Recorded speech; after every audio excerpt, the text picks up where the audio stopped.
What's up, everybody? This is Connor and Joshua with Chamber One Tactical. Today's video is actually going to be a little different. You typically see us doing gun reviews, firearm reviews. This is going to be a review on a Lpvo scope that we had sent out from Gunnr Optics.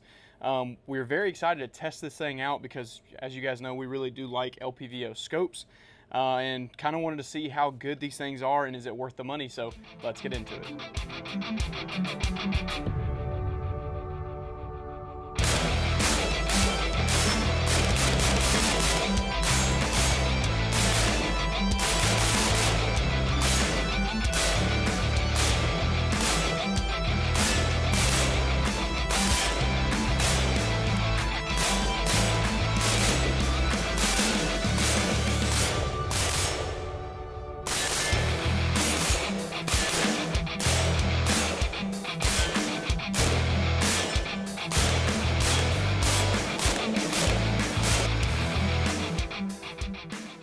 All right, so the first thing we're going to go over, very similar to what we would do with a firearm, is go over price point. So this scope or optic is coming in right at $650 with the mount. And if you didn't want the mount, let's say you just happen to have one laying around, you could obviously buy just the optic without the mount, and it's going to come in around $620. Okay, so mounting this thing is actually very easy and simple. They give you the torque specs on the actual mount itself. So you guys can probably see from here for your actual rings, it's 20 inch-pounds and it tells you on both rings. And then on the bottom of the mount, where you would actually mount it to the gun, it tells you it's 30 inch-pounds. So they're taking a lot of the user error out of it by letting you know exactly what they want you to torque it to, which I actually do like a lot. I like that they told you what they want it torqued at. That way, if something happens and you did exactly what they told you, it's on them. Yeah, and something else, it just seems like with this optic, one thing that they look at is little features that the consumer's actually going to appreciate. Right. So that's one thing by itself. But with other LVPOs that we've had, when you actually go to like turn on the illuminated reticle, which obviously this does, right? You have to go all one way.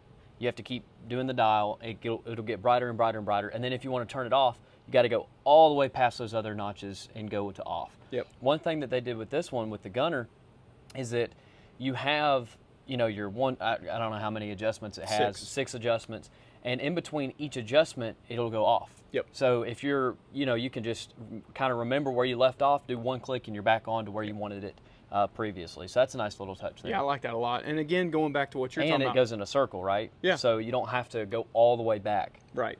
Yeah, so going back to what you were saying, just ease of use, these are quick adjustment actual caps. So all you have to do, and they actually make it very easy for you. So on the left to right adjustment, it tells you R or L, and that lets you know which way to turn the actual adjustment to get your windage correction.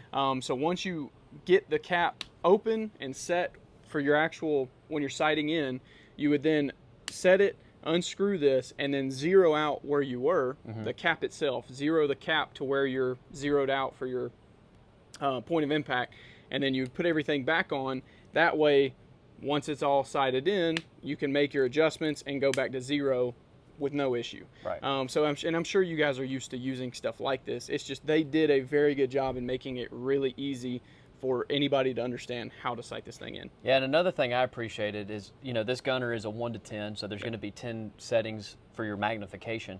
And a lot of the other LVPOs that we've had haven't always had like a throw lever right here. Right. So it's nice that they included it in the actual packaging and it threads on.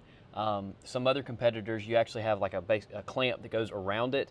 And what I've noticed is those little screws break, especially because other LVPOs aren't as smooth as this. Right. So it's real easy when you're actually messing with the magnification. It's just very smooth. Yep. And it is a good point mentioning that the actual adjustments for this scope is one click is a quarter MOA. So pretty good micro adjustments when you're actually, you know, going and trying to fine tune your points of impact. Yep. And then like Josh was saying, having this illuminated reticle is very nice because this optic is a first focal plane optic. So when you're all the way at your 1 power or 1.5 power, all you're really going to see is crosshairs, very faint crosshairs, and a pretty much center dot. And that center dot will illuminate and that makes it really easy to transition from target to target with more closer shooting. Yeah. And then once you zoom into that 10 power, it's going to zoom into that reticle, Right. and then you can see all your adjustments for windage and elevation. So I really like the layout because it doesn't confuse your reticle for up close shooting. All you're really doing is putting that dot where you want it and pulling the trigger for that really close stuff. But Right. then once you zoom in, you can see everything much clearer. You can make your adjustments as you need to. And you don't have to adjust your holds, Right. because it'll be still accurate. Yep. Yeah, and one thing for me is on 1x power is one thing that you notice is because it's not zoomed in on the actual reticle, it's a tiny little dot. Very and tiny. that's for any first focal plane, Yep. LVPO. So it's just something to note.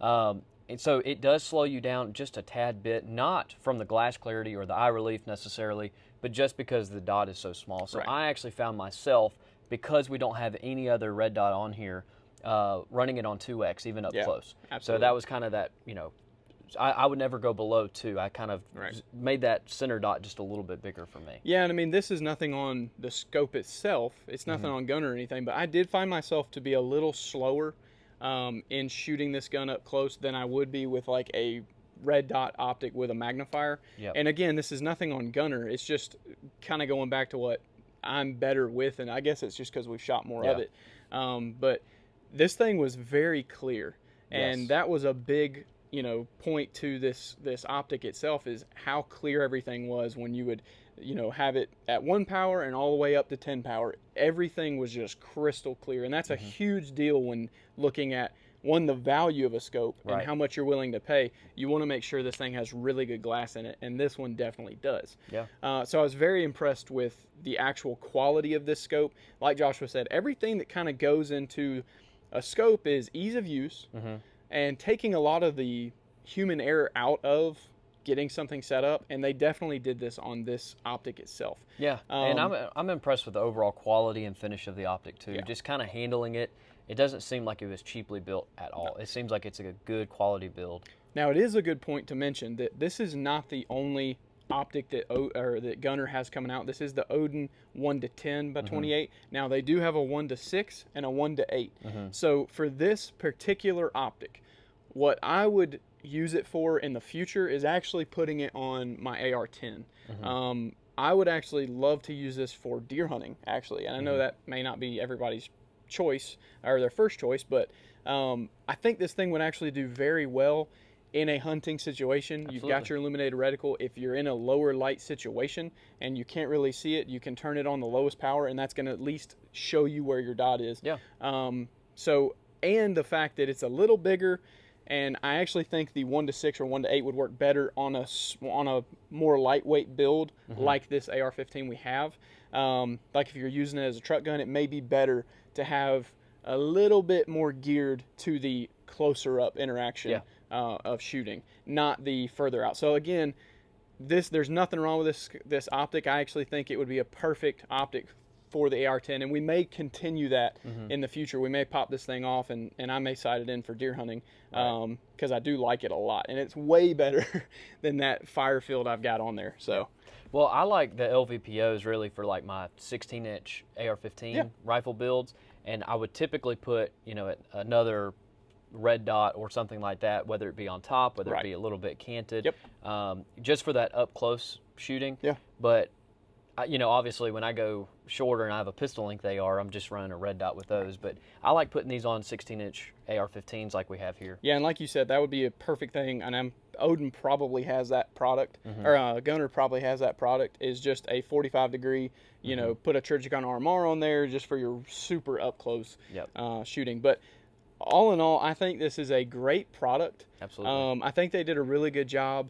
The price point, like I said at the beginning, is not necessarily, it's not a budget optic whatsoever, but I really think for your, going bang for buck, this is a really good product for the money. I think it's very fair. Yeah, you're getting a lot of a lot of features on this optic that you don't get on some of the more expensive, bigger name brands things. that you do get with this optic. So I think it's worth it, and I think it's a great product. So I would recommend it. I think it would be a good thing for someone to go out if you're not wanting to spend a ton of money on like a first focal plane, you know, Lpvo. This would be a great option for you. If you have any questions about our experience with the optic or any specifics on it, just let us know in the comment section, and make sure you like, share, subscribe, and we'll catch you next time.